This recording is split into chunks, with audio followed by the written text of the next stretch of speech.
हाय, मैं हूँ शक्ति आनंद और आप देख रहे हैं TV entertainment channel. Thank you. Firstly तो स्वागत है सर आपका टीवी एंड एंटरटेनमेंट स्टूडियो पर। Thank you. जानना चाहेंगे सीन के बारे में, सीन में क्या कुछ चल रहा है? कहीं विश्वास और धीरज की लड़ाई चल रही है, देन आप अपनी दुश्मनी के बारे में बता रहे हो, तो सीन में क्या हो रहा है आखिर? गृह उद्योग शुरू किया है अभी।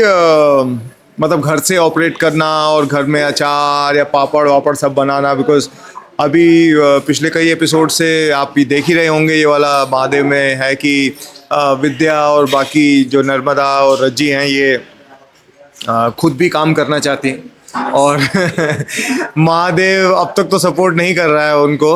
और आगे देखते हैं आगे किस तरह से चीज़ें होंगी, लेकिन अभी तक का तो यही है कि वो पहले नौकरी ढूंढने जाते हैं लेकिन उसमें आई थिंक सक्सेसफुल नहीं होते हैं। तो probably I think then they start their own business, जो कि गृह उद्योग मतलब जो घर से ही ऑपरेट करते हैं, जिसमें अचार बनाना, पापड़ बनाना, ये सब चीज़ें।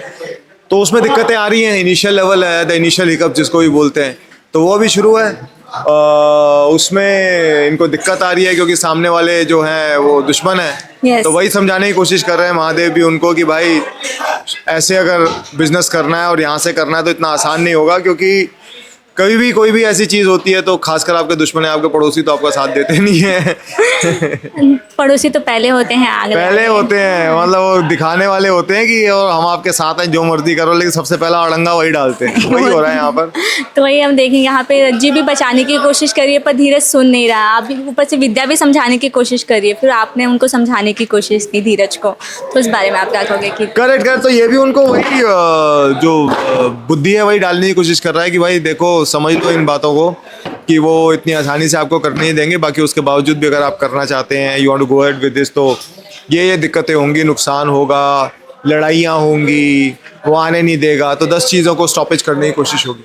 तो जानना चाहेंगे कि आप ऑन स्क्रीन तो सपोर्ट नहीं कर रहे, बट ऑफ स्क्रीन जहाँ आपकी वाइफ ने कलर्स का न्यू शो ज्वाइन किया है झुई मुई, तो आप कितने एक्साइटेड थे? हाँ यार, मेरे हिसाब से तो सबको काम करना चाहिए। काम से आदमी जब भी आप काम करते हैं, अपने आप को बिजी रखते हैं किसी भी चीज़ में, तो आप सेन रहते हैं। आप का स्तर भी बढ़ता है आपका। Yes. अपने लेवल पे स्तर बढ़ता है। आप काम करते हैं, लोगों से मिलते हैं, बातें करते हैं, चीज़ों को ज़िंदगी में आगे बढ़ता है। आई थिंक काम करना, सबको काम करना बहुत ज़रूरी है। मैं तो ये मानता हूँ कि जैसी आप उस लायक हों, जब आप काम करने लायक हों तो आपको काम करते रहना चाहिए। जितना मसरूफ़ रहेगा आदमी, जितना कम दूसरी चीज़ों में पड़ेगा जो कि वेली चीज़ें हैं, तो I think will be more Sen, दिमाग उसका उतना संतुलित रहेगा। तो लाइक आप ये पर्सनली जानना चाहेंगे, जब मैम ने आपको आपके उनके नए शो के बारे में बताया तो आप कितने एक्साइटेड एंड खुश थे? मैं आई एम वेरी एक्साइटेड। मैंने उनके एपिसोड भी देखे हैं और ये जुई मुई का भी एपिसोड देखा है, सही का भी उसमें काम देखा है उसका।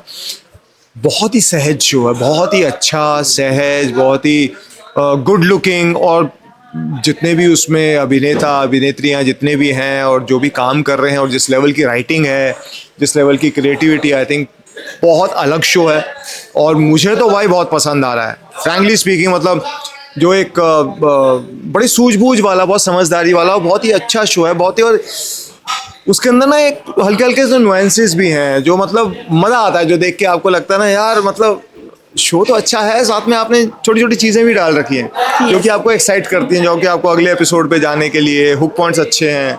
सो आई थिंक काम बहुत अच्छा कर रहे हैं बाकी सारे एक्टर्स जितने भी हैं। उसमें संजय सर हैं और सही है, एवरीबडी, मतलब I think is working really, बहुत बढ़िया काम कर रहे हैं। तो आप जानना चाहेंगे कि महादेव एंड सन्स में और कितने ही टर्न एंड ट्विस्ट आने वाले हैं, मज़ेदार देखना होगा। अरे बहुत टर्न्स एंड ट्विस्ट हैं। मतलब अभी तो आईपीएल खत्म हुआ है, अभी तो एक फ्रेश एयर एकदम से आई है कि हाँ भाई, आईपीएल के टाइम पे एक चक्कर होता है ना कि आप इतनी ज़्यादा चीज़ें खोल नहीं सकते क्योंकि पता नहीं उतने सारी ऑडियंस आपका शो में इन्वॉल्व है या नहीं है। But by the grace of God I think we were the one of the few shows जो ऊपर नीचे, जिनका बहुत ज़्यादा नहीं हुआ। ऐसा नहीं कि मतलब टीआरपी बिल्कुल नीचे चली गई थी आईपीएल के दौरान, लेकिन फिर भी क्या होता है, बहुत सारे ट्रैक्स आप नहीं खोलते। अब जैसे ख़त्म हुआ है एकदम से, अभी 1 महीना उसका हुआ है, तो चीज़ों को वापस से एकदम से रिवाइव करने की और वो बड़े बड़े hook point, twist and turns लाने का पूरा दारोमदार है अभी। और जैसे लेकर आ रहे हैं लड़ाई झगड़े,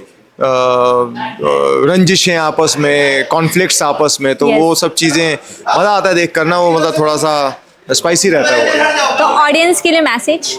मैसेज यही है कि आप देखते रहिए, महादेव एंड सन्स आप देखिए, 10 बजे आता है रोज़ कलर्स के ऊपर, मंडे टू फ्राइडे रोज़ ये वाला देखिए, और फिर 10 से 10:30 ये वाला देखिए, 10:30 बजे क्योंकि लगा लीजिए, क्योंकि के बाद 11 बजे क्योंकि रिश्तों के भी रूप बदलते हैं वो भी देखिए क्योंकि 10 बजे से लेकर रात को 11:30 बजे तक मैं हूँ, आप प्लीज जियो हॉटस्टार छोड़ना मत जरूर, सर ने बोला तो छोड़ने का सवाल ही नहीं आता। देखिए देखिए देखिए।